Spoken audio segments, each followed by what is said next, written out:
लोग पाइथन में एक और क्वेश्चन कर रहे हैं।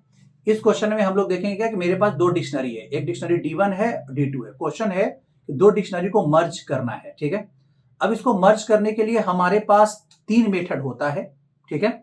यहां देखो, पहला जो तरीका है, जैसे आप यहां पे लिखो, जैसे मान लो एक डिक्शनरी बना लो D इक्वल टू, और यहां पे डिक्शनरी का जो सिंबल होता है वो दो, और यहाँ पे 2 स्टार सिंबल से आप यूज करो, ठीक है। और यहाँ पे D1 दो और कॉमा देके 2 स्टार यूज करो, और यहाँ D2 दो, ठीक है। अब दो आप जो दे रहे हो इससे पूरा के D1 डबल स्टार D1 का पूरा डेटा निकाल लेगा, और डबल स्टार D2 का पूरा डेटा निकाल के दोनों मर्ज करके एक सिंगल डिक्शनरी D में डाल देगा। आप यहाँ प्रिंट करा लो किसको, D का वैल्यू। क्लियर है? देखो यहाँ पे, तो यहाँ पे आप देखोगे प्रिंट कराओगे D का वैल्यू, तो आपके पास देखो सारा डिक्शनरी मर्ज हो गया, ठीक है।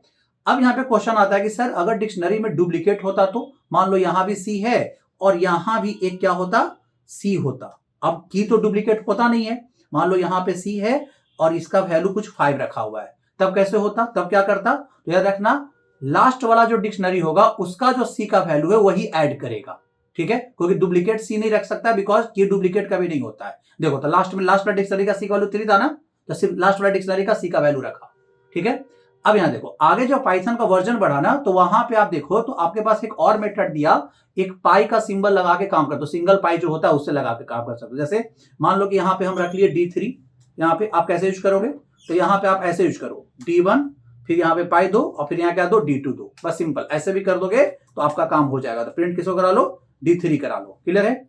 यहाँ पे देखो, यहाँ पे आप देख सकते हो क्या हो, आपके पास आ गया, सेम चीज है। तो ये, लेकिन ये वाला जो तरीका था ये पाइथन 3.9 वर्जन के बाद में जो आया है उसमें है। क्लियर है? और एक मेथड होता है और जो जिसको बोलते हैं अपडेट मेथड। तो अपडेट मेथड को यूज करेंगे ना तो वो मेरा ओरिजिनल डिक्शनरी में चेंजेस कर देता है, ठीक है। जैसे D1 डॉट अपडेट और उसको आर्गुमेंट में पास कर देंगे D2 को, तो मेरा ओरिजिनल डिक्शनरी में चेंज कर देगा। लेकिन आप चाहते हैं मेरा नया डिक्शनरी बन जाए, दोनों डिक्शनरी को कॉन्कैट करके, तो वहां पे आप ये दोनों मेथड क्या कर सकते हैं, यूज कर सकते हैं।